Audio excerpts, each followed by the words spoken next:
IVM.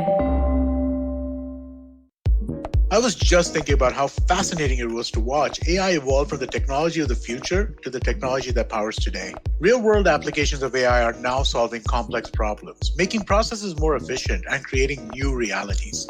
From chatbots to smart shopping to personalized healthcare and autonomous cars, AI is changing the way we live, work, travel, and do business. Intel makes AI more flexible through the platform's innovations and an unparalleled choice of domain-specific AI accelerators for those pushing the limits. Intel CPUs with built-in AI acceleration are now fastest for most AI workloads. And with innovative memory, storage, connectivity, and security technologies on the same platform, you can wrangle larger, more distributed, and more confidential data sets. Wonderful, isn't it? To discover more about Intel AI and its applications in your industry, visit intel.in.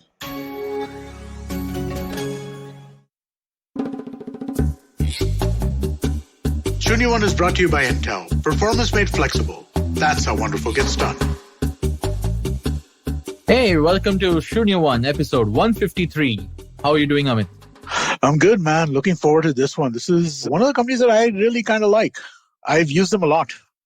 Exactly, I know, right? We're talking to Srivatsan Chari, the co-founder of Cleartax, a company which, I'm sure I've used. You've used. A whole bunch of people probably listening to this have used them at least once a year, if not regularly. You know what? I don't file my taxes through them, which is kind of interesting. But at the same time, I go to their website really, really often because they have some of the best, clearest, most well put together information. And we talked to them about that as well, right? The content marketing piece of things. Yeah. But I think that they do a phenomenal job at that. That's true, actually. And it's interesting how we heard the story of why they started doing that. The whole sort of sector that they're in, the kind of education they needed to do, the kind of, the content marketing, like you said, that they needed to do. And it's led them to obviously, be really sort of the name in the space. And we're talking to Srivatsan today, of course, about the newer stuff that they're doing, which many people may not know about now that they're called Clear, actually, from Cleartax. And there's a lot of new products that they've come up with too, which is sort of allied in this space. So very interesting conversation coming up. I'm really keen. It was fun. It was really great time. Awesome. All right, let's take a break and jump right into that conversation. Hey man, how's it going? All good, man. All this work we've been doing with Intel off late on the network and on this show particularly, it's made me really want to kind of look into the things that they've been working on, right? I mean, and it's so cool. Yeah, that's definitely worth doing. You think beyond making chips, right? There's a lot of stuff that they definitely are doing to support all kinds of businesses. So really eye-opening to see the depth of what Intel does. So I was looking into some of their AI offerings, and the more time I spent reading in it, the more impressed I was. Yeah, it blows my mind how much they can help with putting together AI-based systems, actually, whether it's reference ideas or tech or what have you. So there's a lot that they do. What did you catch up on? I'm going to tell you about one particular case study I looked at, right? So there's a water utility called DC Water, and basically they built an AI system with Wipro and Intel. The system was significantly able to drop the number of inspections they had to do because the diagnostics got more powerful. What they had the system which analyzed water flow, and based on that water flow that they were looking at, they were able to figure out what parts of the system were performing up to the mark and what part of the systems had problems. So instead of having to do all of these inspections constantly, they could just automatically send people out to fix the problems. This was amazing in my mind. Yeah, and that's an incredible use of AI in the real world. It's real and practical. Just thinking about it allows you to think of, diagnostics versus maintenance at a whole different level. Like any others you checked out and worth going through? They've got a ton of case studies and examples and a whole bunch of things like that for people to look at about AI. So you should definitely go to intel.in and check out some of these things that they have there. Awesome. I will do. You said intel.in. Definitely going to do some reading tonight. Hey, Srivatsan. Welcome to the show. How are you doing? I'm good. How are you guys? All good. Good, man. So glad to have you on. Very excited to be here. Like I was telling you guys, this is my first podcast. So pretty kicked. Nice. I'm assuming you're sitting in nice, pleasant weather of Bangalore. Correct. I'm in Kormangla, like a lot of our startup people are. Pretty good here. Yes. getting like winter sun right now, so that's fun. Winter sun. All right. We're barely in October, but okay. I guess that's no, but trust me, I miss coming to Bangalore myself. Pretty much tired of sitting at home in Bombay, especially these during rainy weather. And yeah, I mean, it's an interesting time we are recording this show as well, because normally the year is the most active part of your year at Cleartax is usually when people do their tax filings, right? And this year, amongst all the other unusual things that have happened, even that has shifted, I believe, right? The dates of your Correct. peak traffic have shifted. So what is it now finally? I have no idea. I've actually lost track by when I'm supposed to file my taxes. Let me just get that cleared up since you're here. Okay, cool. So, so a lot of things have changed. It's not just income taxes. Income taxes used to be like the biggest spike for us in a year. We've also gone from Cleartax to Clear recently. So that's the journey's been interesting, right? Like you said, we started out with consumer tax filing in 2017 with the country launching GST. We added that portion as well. So we went from a company that did just consumer SaaS to suddenly building SaaS for enterprises, CAs, accountants, small and medium enterprises, freelancers, just about everyone. Yeah. And in the last couple of years, we've also gone from taxes, which is now GST, like income taxes on the consumer side, GST on the enterprise side, and now doing actual invoicing for businesses. The government launched a very, very big thing called e-invoicing, which just changed how businesses like do invoicing and the sort of regulation there. So every single invoice that a 50 crore plus turnover company has to create has to be stamped with like an IRN number. And that took us, like you said, right, from once a year spike to now like we're a product which is like integrated real time into like every business. Like about 10% of the Indian GDP from a face value now flows through Cleartax. So it's been like a huge change. Wow. Yeah, that's wow. what's been happening. That is a great sort of just figure to put out there. And how long has this journey been, Srivatsan? I mean, if you could take us back a little, where this started. You guys were part of Y Combinator. It was you were, I mean, one of the first companies which actually tried to attack a space like this coming from a startup space. So Right. Could you give us the origin story a little bit as to why this idea, what brought you personally to the game, just to set some context? Cool. So just like intro about me, I'm a computer science engineer, graduated from BITS Pilani, the Dubai campus in 2008. But like very soon, because of like a bunch of things that I did, we'll get into that later, realized that I didn't want to do pure like engineering and coding only. I wanted to actually like design things. I want to build out products which like people actually see, feel, touch, that sort of thing. So I actually just took up design UI as a career. Fast forward a couple of years, worked in a couple of early stage startups, actually built out something like Evernote on my own with my other co-founder Ankit. We used to work together. And so that was like the first entrepreneurial journey or the first kind of product that I built out. And it went well. Like we opened up to a lot of good reception. But at some point, we didn't know what to do. Like we scaled up and we like hit a plateau. And this is us as like engineers or creators, like doing something for the first time and having absolutely no clue about product management or acquisition, any of those things, distribution, any of those things. So then I'd met Archit in general in Delhi, like hackathons and stuff, and we'd kept in touch. Archit had started Cleartax on his own. This is 2011 with his dad, and like we were friends. We exchanged notes. I helped him out here and there. He helped me with like advice and all of that. One of the early launches of Cleartax was actually from my home in Bombay. Archit had come down.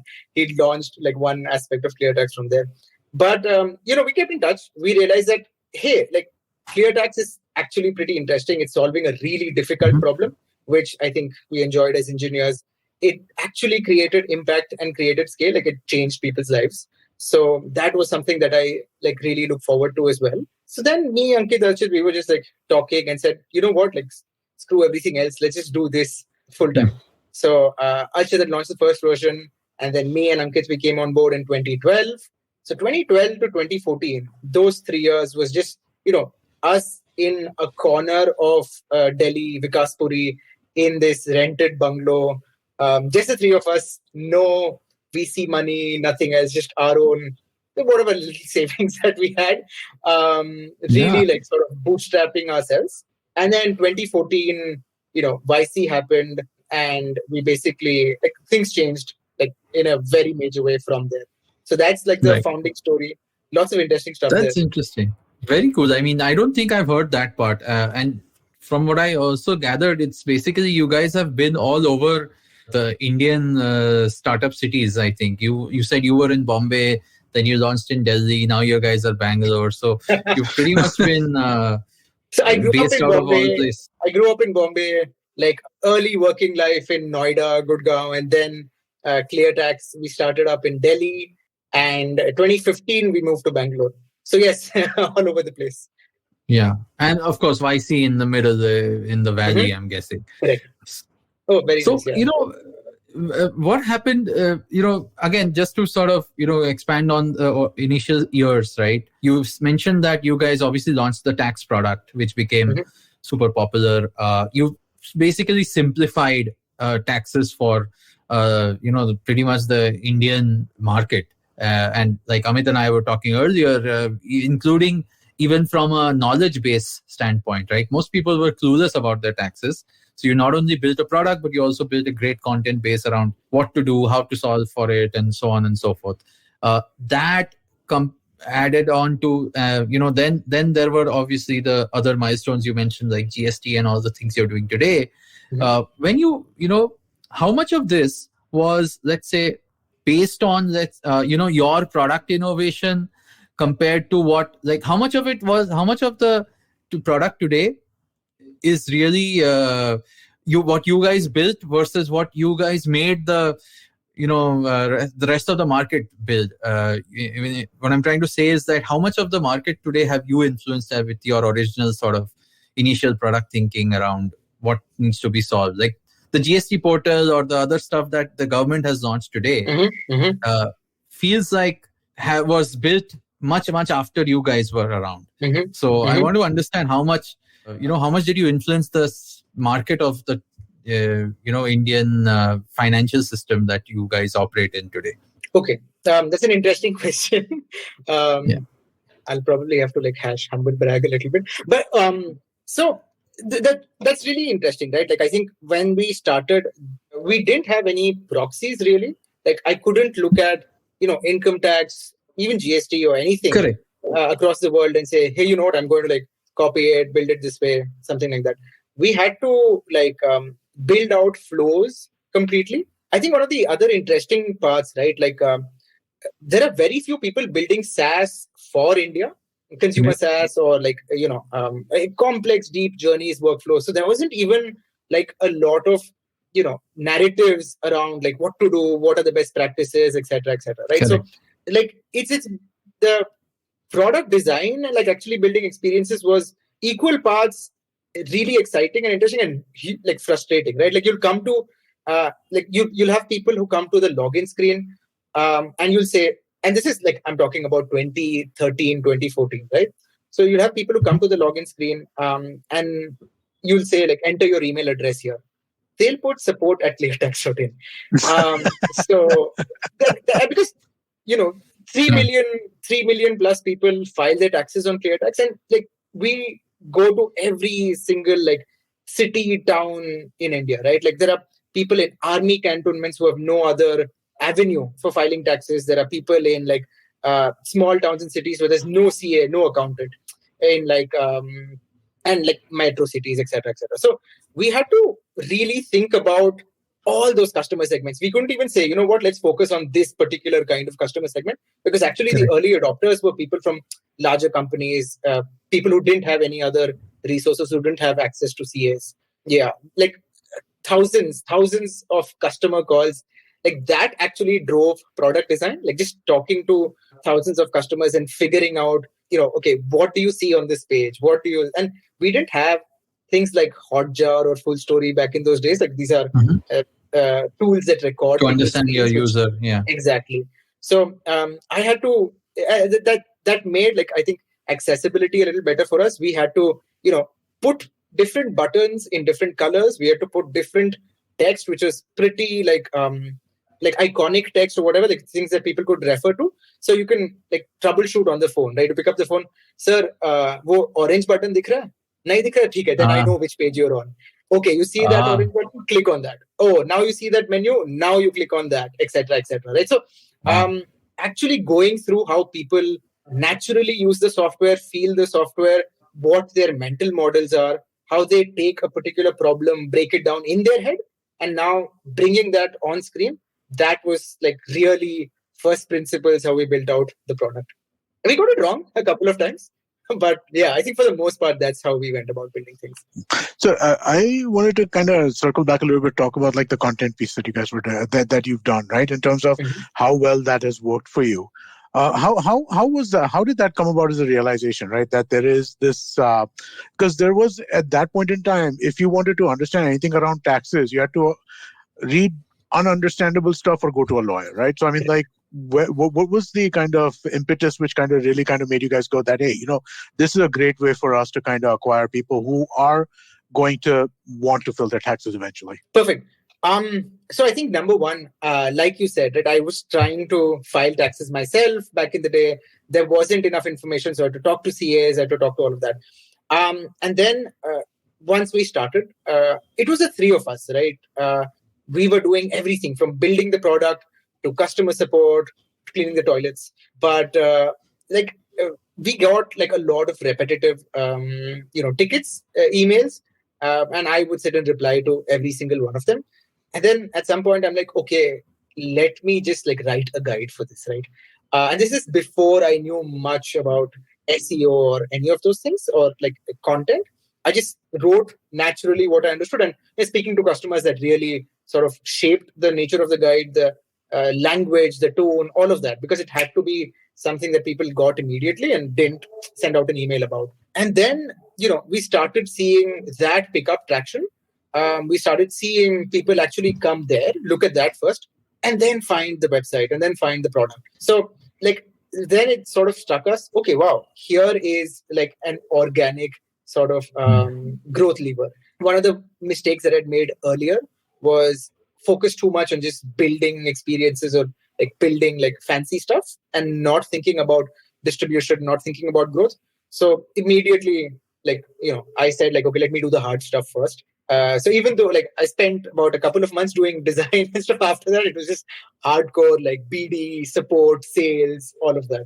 Nice. And then we scaled up the content. Like our first few hires, like Preeti Khurana, she does a lot of public appearances. She's like an expert, our resident expert on taxes. Ashish Ji, like our resident expert on taxes, marketplace, all of that. Our built out content teams. Our first few hires were actually CAs who and like people from a finance background, like Isha, who actually wrote content. That was something that we always committed to and like invested in from day one. Just for everybody who is in the startup world, best explanation of ESOPs and how they work in India that I have ever seen anywhere is on the Cleartax website. Just my recommendation that you should go there and check it out. Ooh, awesome. Thank you. I also remember that you guys had some sort of virality with your with someone. I think, was it Neha from Cleartax? Neha from Cleartax, yeah. Was that a real person? Is that a real person, or is that just the name of someone? I'll give you the politically like correct answer.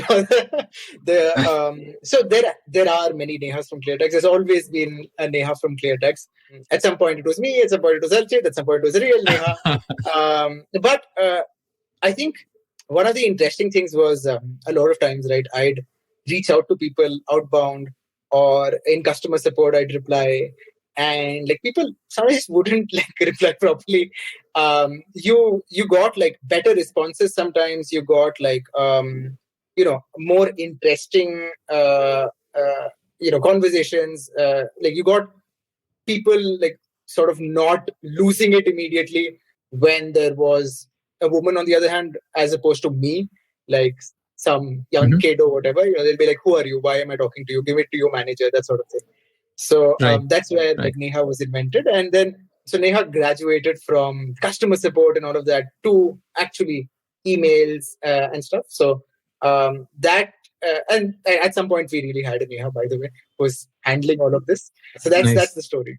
Exclusive. And it goes to show, right? People, it goes to show that products connect with people in so many different formats, right? It's not always the UI. It's not always the the workflows that you guys built. It was literally just this persona that somehow connected with folks who were simply trying to file their taxes, and yet had so much to talk about, just the fact that someone is reminding them. So, Srivatsan, on that after the initial product days, early product days where you solved for, like you said, this large audience of India, tier 2, tier 3, people who don't have access to CAs and whatnot, you obviously had to evolve the product to become more than what you are today. Like you said, right? You guys expanded to GST, you guys expanded to pretty much everything that has to do with the formal financial management of a company, right? In that sense. So how did that transition actually happen? I mean, was this always part of the plan? How long are usually your sort of vision roadmaps of ye karenge? Because, you would imagine that taxes are still, I would say that, I'll be very honest with you, it's not fully solved yet. I mean, it's still a nightmare for most people, most individuals. And you guys have made it, let me not discredit the fact that you guys have made it way, way more simpler than it ever was before, but it's still a nightmare. So, what made you sort of branch out, rebrand, and I'm sure you're also going deeper. If you could talk about a little bit about, how you look at the market and chose to build out these product lines. Sure. A lot of these things I think happened as per plan, and a lot of these things like took their own shape also, like, in terms of priority, like what became a runaway hit, etc., etc. So like full credit to like Ashish ji, who's one of our early, employees and a core part of the team even now. I remember Ashish ji and Archit's model that they had done, like this is 2013 or 14, maybe 14, sorry. This is the first time I've ever seen a financial model, because I've been an engineer, designer. I've never seen these kind of things. Never seen like people work on Excel. So they made like financial model. They'd done like, projection and stuff. And I remember them putting out like 2016, like transaction-based taxes. I'm like, what the hell does that mean? So like, something called GST, etc. is coming in 2016. And then talking about credit, talking about a lot of those things, right? So they'd actually planned ahead. Like they'd taken, simplifying taxes, simplifying finances in India. And they'd actually taken it pretty ahead. And then I always like recall that as we, stepped ahead. So post YC, scaled up consumer taxes, but at the same time now, as we become a bigger company, as we start like, focusing on making more revenue and stuff, we launched our marketplace, a marketplace of services where you could like incorporate your business, you could like get XYZ licenses, trademark, whatnot. So that built up. And then 2017, the government was now ready to launch GST. And like this was a huge watershed moment, right? Like now we had with like quote unquote always planned for it, but like very academically, very long term, right? And now suddenly it's on the doorstep. And this meant that when now shit got real, right? Like you had to go from a 20% company, I think at that time, to I think we scaled up to like 300 people, because you now had to build for businesses. You had to build for enterprise. We didn't have like sales teams or customer support teams. We were like 20 people managing like 1 million customers, that sort of thing, which scaled things pretty well. But now everything was changing, right? And it was a interesting decision, but like at so many different points, like, okay, are we going to make it, or is this like suddenly going to end up in flames, that sort of thing? And I think everyone knows like the snags and stuff in the early days of GST, right? It was painful. Had a sudden spike, like everything stopped working.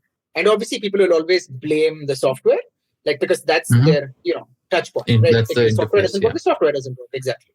So dealing with all of that, going to large enterprises and saying, hey, you know what? Don't like you can't be talking to us about on-prem and stuff. Like GST is on the cloud, GST is online. Like I'm not going to do deployments on your servers, etc., etc. So like it was a journey that we didn't know what we were getting into. We just knew that anything and everything that it meant to solve for finances and taxes, we need to be doing. GST came in and weathered through the few years of GST implementation. And I think when e-invoicing came in also, there was a lot of debate, both internally and actually, what does this really mean? Is this really going to happen? There were delays, obviously, because of COVID and stuff, but how big a business is this for us? Like, what does it mean in terms of revenue, et cetera, et cetera? Lots of debates, but then I think we sort of grabbed that opportunity. And, in the 6 months period of e-invoicing implementation or rollout in the country from October to April, we went from about a couple of thousand enterprises. We over doubled it. Wow. So that was how big e-invoicing was. And it's very interesting because now we generate a couple of million invoices a week. So that journey's been interesting. A lot of it has been good tailwinds coupled with planning ahead, strategy, knowing what to do, what not to do, etc., etc. Very cool. I actually have a few more things to unpack right from what you just said. But before we do that, I'm going to take a quick break, come back and talk to you again. $100. That's all it takes to begin your journey with Bitcoin and Ethereum. No, really. With CoinSwitch, you can start investing in over 100 cryptocurrencies with just 100 rupees. On top of that, there are zero charges for deposits and withdrawals, so you can trade, buy, sell, however and whenever you want. All of this, plus their extremely intuitive interface, makes CoinSwitch the perfect app for beginners in the crypto space. But don't take my word for it. Just download CoinSwitch for free and try it out for yourself. If you'd like more information on cryptocurrencies, tune into a show about crypto with me, Rohan Joshi, my new adventure on IVM Podcasts. CoinSwitch, kuch to badlega.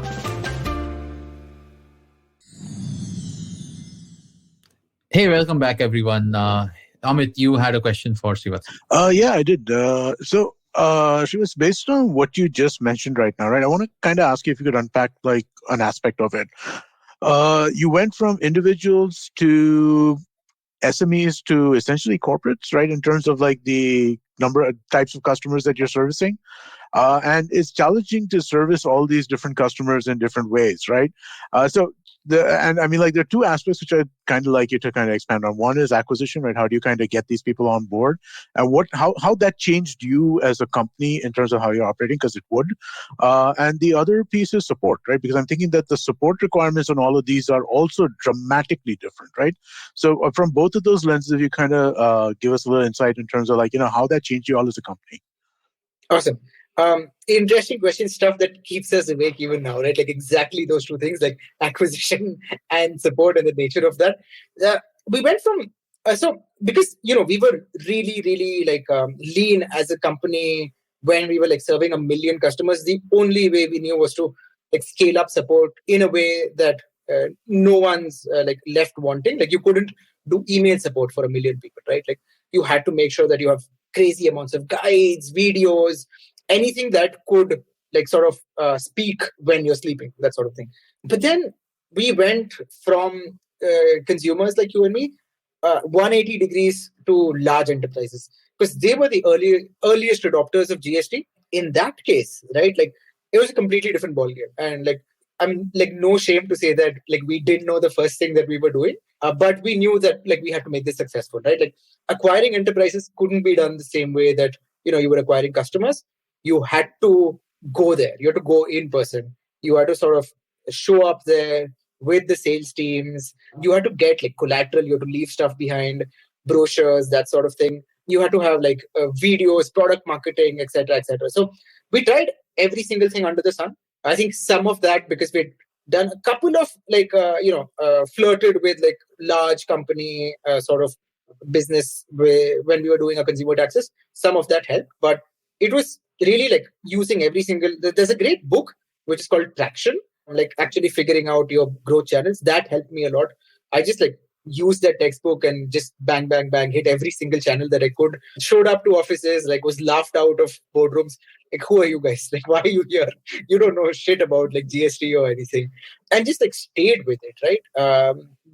And I think just staying with it, the fact that everyone had to make a decision, the product showing up, us being able to demonstrate. This is interesting times, right? Like, because the product was still being built, we actually took like Marvel prototypes, Figma prototypes, Wow. and showed that to customers. And the customers knew it. They knew that they were not looking at the product. They knew that they were looking at a prototype, right? But that gave them a lot of confidence that, okay, like these people seem to know what they're talking about. They've actually encoded all of this stuff properly. I always build products with support in mind.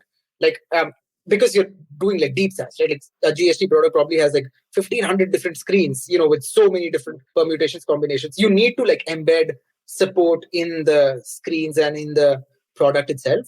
Support was a big pain, right? Because now suddenly all of India is on your doorstep. Like, we like had like a lot of troubles for months and maybe years also, like, because you couldn't, say that, okay, here's a 300 member support team or whatever. You had to balance all of that out. Mixture of I think guides in regional languages, webinars, actual people manning the phones and doing sort of things, onboarding webinars. Like, if you onboard and you train people up front, you don't have to deal with support calls, like a barrage of support calls later on. Everything under the sun. And it's still not completely solved, right? Like, because onboarding an enterprise is not the same thing as like a customer comes in, like end to end, finishes income tax filing in 7 minutes, right? But an enterprise, it probably takes them 7 days to, just get everything together to be ready to talk to you, to onboard themselves. So we're exploring like building onboarding workflows, all of those sort of things. It's still an unsolved problem. Interesting, man. Now, if I just follow up on that a little bit, right? I mean, like, what are the expectation differences, right? From a customer point of view, from an individual versus like an enterprise, right? From a support perspective, right? Like, what do in this kind of situation where you're mission critical to them, right? Because if there is a screw up that happens on the tax filings, that has all kinds of untold implications for these companies, right? So what is the expectation of support that they have from you in these kinds of circumstances? For the larger companies? Yeah, that's a very interesting question. So I think accuracy has been something that we've been like completely anal about from day one. Like, because we calculate taxes, finances, we like handle people's money, right? Like, and that can't ever be like a problem. You can't make mistakes. So we do as much as we can, like, to like figure stuff out ourselves. We have to understand like the law completely. We have to understand like every single rule, ensure that those things are actually tried and tested out. And when it comes to like an ever-changing regimen like GST, right? Like, it changes every 2 weeks. There's a new change, rates change, laws change. A couple of weeks back, there's a major change that we had to suddenly scramble and fix. You have to keep on top, and you have to now educate the market as well. So like customers here, especially large enterprises, expect like you to just get it right all the time, you to be available all the time, because without dealing with like a customer who'd suddenly come in with like an insane amount of scale, right? We deal with like customers who are coming in with like 10, 20 million invoices, and then they're putting it up there. You may do that at 3 a.m. Like, the system has to be available. If like there's a problem at any time, they'd expect answers. They'd expect, so you have to be able to react pretty quickly, because it is business critical to them. Like, the economy suffers if Cleartax is not working for them. It's really that kind of thing. And then the like customers expect, enterprises expect like proactive notifications when something is changing. Like, sometimes the government would just change something like that. I'll have to go tell them, look, you know what, this has changed. You'll have to go change your database, or you'll have to change like the way you input data, the way you like store data, etc., and let me help you through that transition, just not leave you in the lurch. We have to educate people, because the finance heads, or the CAs or the CFO, etc., of the company, they know everything. But sometimes, like, a young BCom grad, or a new person in a smaller factory or a warehouse, they probably don't know all of the nitty gritty, right? They've been doing something for so many years, and suddenly there's a change. So like, how do you not leave them in the lurch? you'll have to solve for communication, you have to solve for support at like different levels. So that's what makes it pretty challenging and interesting. Yeah, it sounds like a impossible task. One thing I do want to like add is like one of the biggest, I think the most interesting hacks that I am pretty happy about is we moved a lot of like enterprise support to WhatsApp, right? Like I create WhatsApp groups per company. And like, it seems crazy to people upfront because, hey, you guys are like 3,000 companies. So that's like 3,000 WhatsApp groups. I'm like, yeah, it is 3,000 WhatsApp groups. It's not a problem. But the power of like bringing everyone together on a platform that everyone uses, like internal teams ourselves, the enterprise teams themselves, and like, I can just join in on a bunch of WhatsApp groups. So I know what's happening. I know like the pulse of the customer. That is like a big hack that, I'm really happy about. I mean, most people would think that's a nightmare scenario. Pretty much every customer is on your phone and it works both ways, right?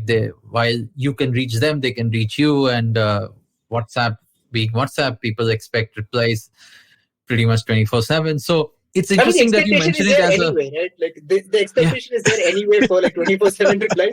So might as well on a platform that everyone like is able to see immediately, as opposed to like emails, right? And phone calls, which are in a silo, which you can't even.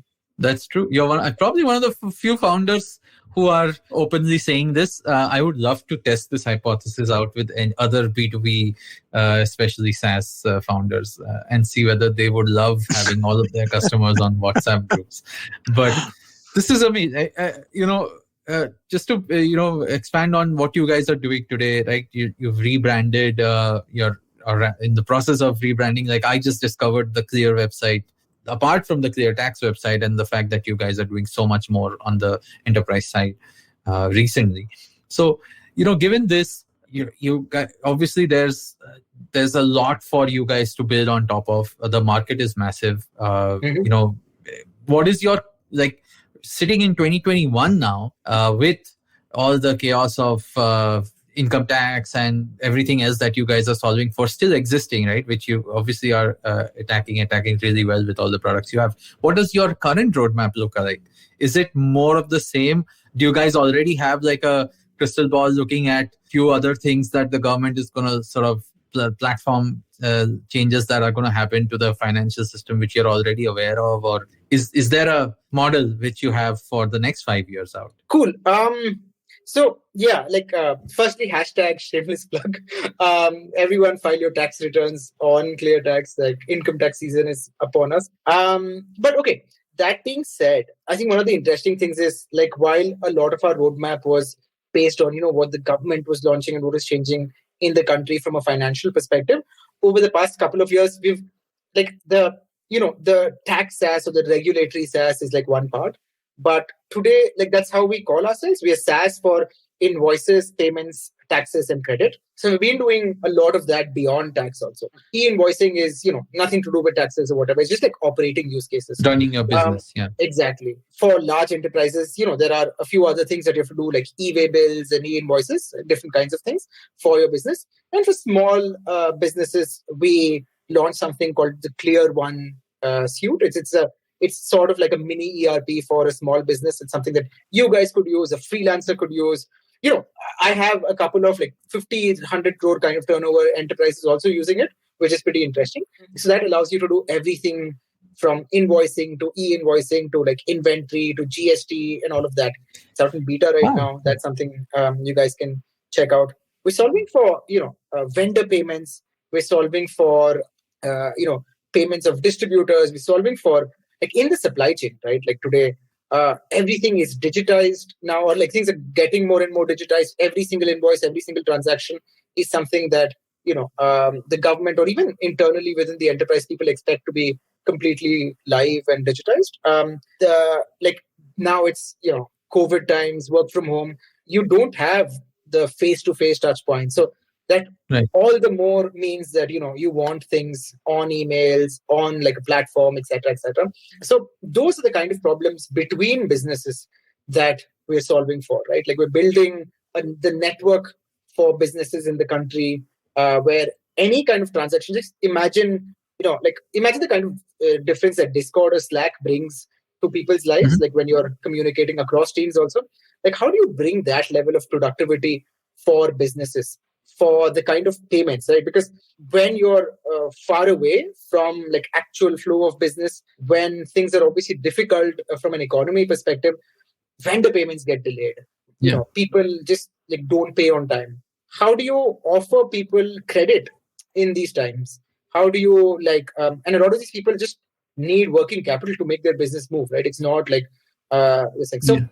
those are the kind of opportunities that we are working on. So in a way, you're also branching out into, let's say, this is again another theme which has sort of emerged recently, right? Where people are solving the B2B SaaS for India, like you said earlier, but also for the SME business owner, for the enterprise, for the corporates, the stuff which was the domain of people like Tally, right?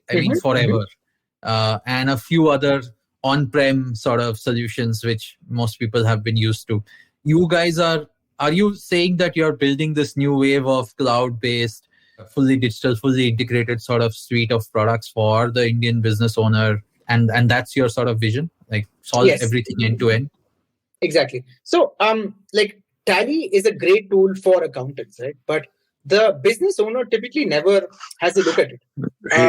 Export Tally export the Excel ledger for me. That is the only thing I keep telling him. Export the Excel ledger for me. That's my everyday instruction. But I think now with the latest generation, the next generation of the business families actually taking over, with like everyone being far more comfortable, like doing everything on their mobile phone, with work from home really changing how business or work is done, transactions are done. I think, and regulation also, right? Like e-invoicing and whatnot. That's really changed how people look at governing or managing their business. So everyone, there's massive digitization happening in the country. People just don't know enough about it outside of the business communities.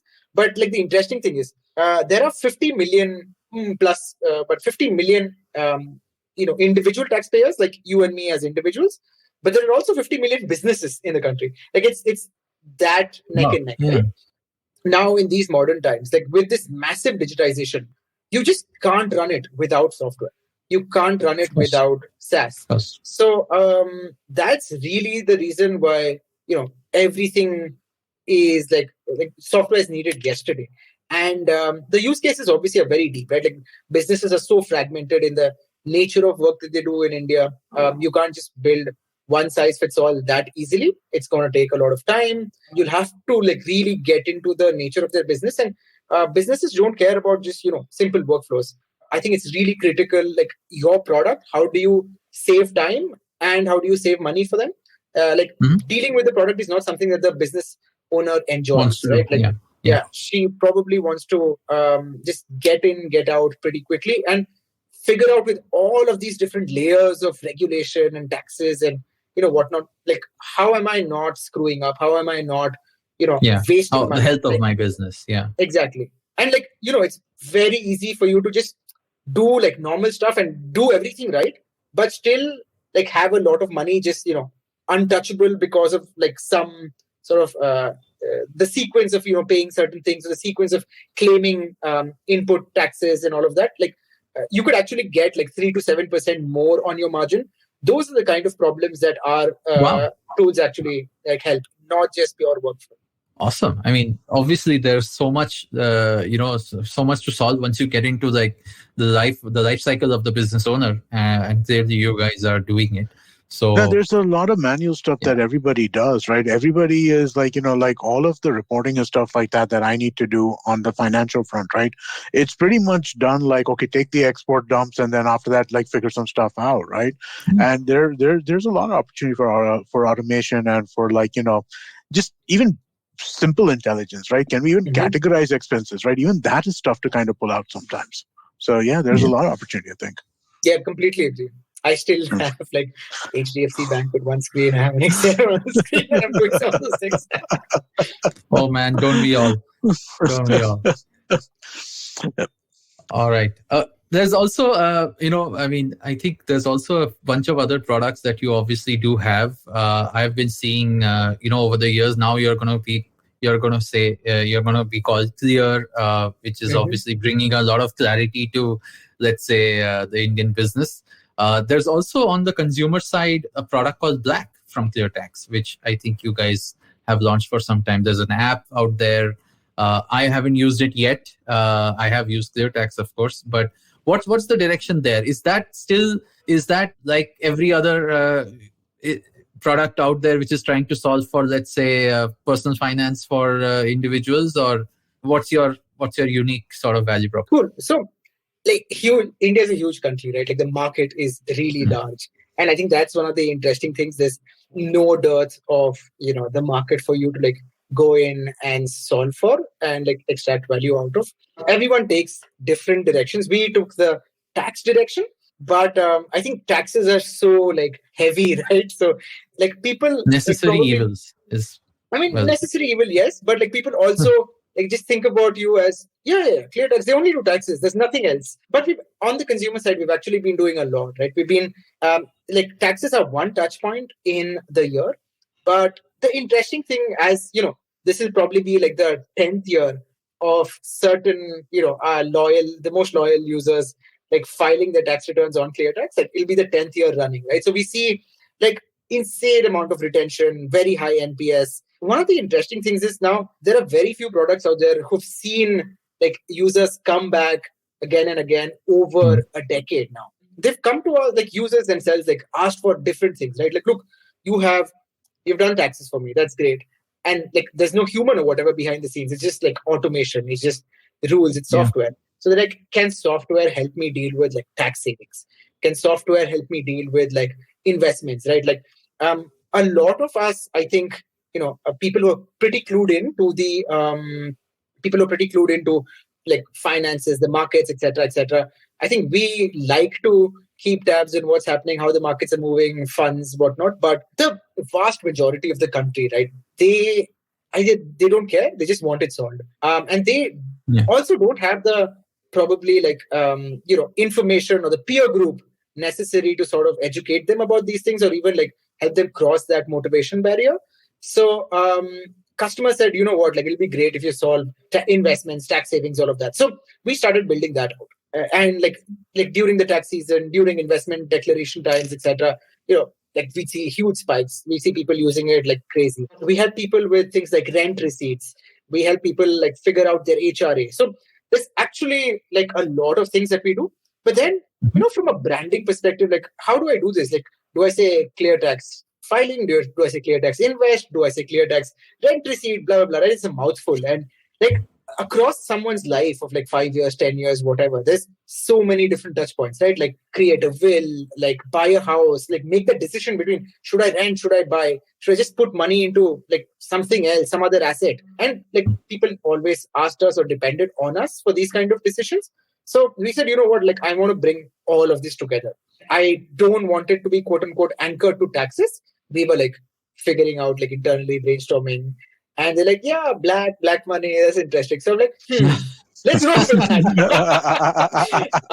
Very cool. So yeah, like I think till the last moment, right? Till like the day of launch, there were some people who were like, hey, that's an internal name, isn't it? No, that's a brand. That's the brand. Black is our like brand for consumers. Black is our brand for a consumer to do each and every single thing with their finances, whether it's investments, tax savings, etc. Like pretty simply. So you have like we do direct funds. So that's like it's completely free. Like we don't keep any money. It's all whatever you put in is what you get out. We help you. We don't like tell you like go buy this fund, but we tell you what the market is like. We tell you like what people are doing. We tell you like how to make that decision, so you know what to do. You don't have to pick up the phone and like ask someone, hey, which fund is the best? Because that's what people do. Like, no, that's not what you do. Right. Like, think about all of these things. Look at these sort of variables. Make your own decisions. But we'll give you a great like experience. We'll give you a good platform. We'll help you make the right choices. Nice. I mean, Srivatsan, on that note, like you've shared a lot about obviously what's coming ahead. For people who have been listening in, where can they reach you? What's interesting if they want to, let's say, come to work at Cleartax? Are you guys hiring? What's next? If you just want to do a shout out and another shameless plug, go for it. Cool. Thank you so much. So yeah, I think go to clear.in. Everyone just go to clear.in. You'll get a good sense of like who we are as a company, the kind of problems that we solve for.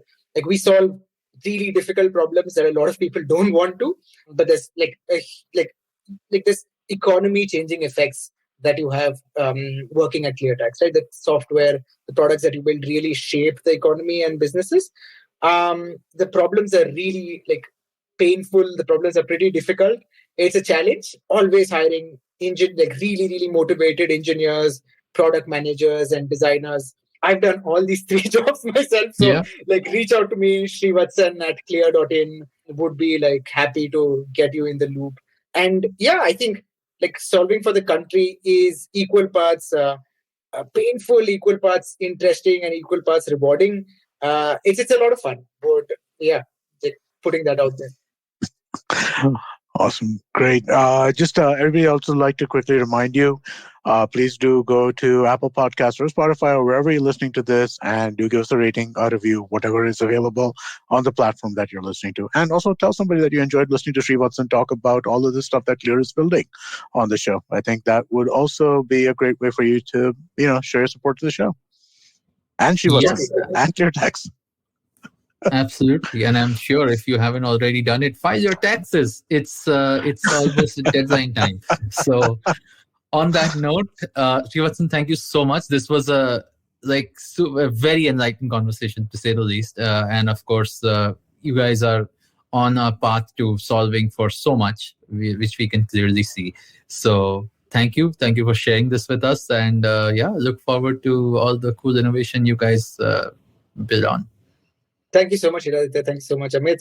Really, really excited. Really happy to be on Shunya One. Love the work that you guys are doing. And awesome. Your first podcast, if I'm not wrong. My first podcast. You're a natural, so I think you should do a few more. Yes, awesome. I think your PR person is in the room, is in the recording right now, so she will make sure that you go to a lot more podcasts. Awesome. Thank you. Thanks, folks. Enjoy your week. Shunya One is brought to you by Intel. Performance made flexible. That's how wonderful gets done.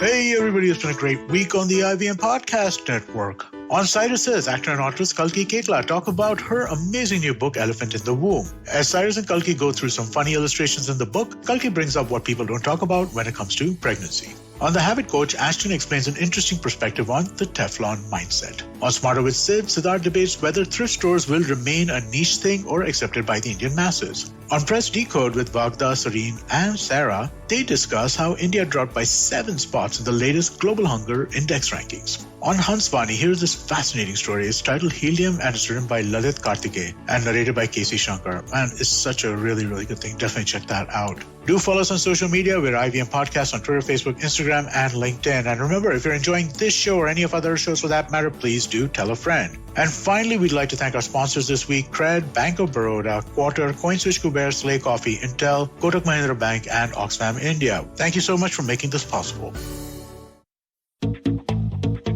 Have you ever wondered where the business world is headed? How the ways in which we create, market, and sell to consumers will evolve? Or if we'll ever go back to wearing pants while working? For answers to all of this and more, tune into Advertising is Dead with me, Varun Dugirala. Every Tuesday, as I talk to entrepreneurs, leaders, and change makers from across business, media, marketing, and beyond. You can catch all episodes of Advertising is Dead on the IVM Podcast website, app, or wherever you get your podcast from. Hi everybody, just wanted to ask everyone for a quick favor. We're running a brand survey right now and would really appreciate it if you could let us know what you think about the advertising on IVM. Go to ivmpodcast.com/survey and do let us know. As part of this, we'll be selecting 10 random participants and sending them some IVM swag, so do fill out those surveys.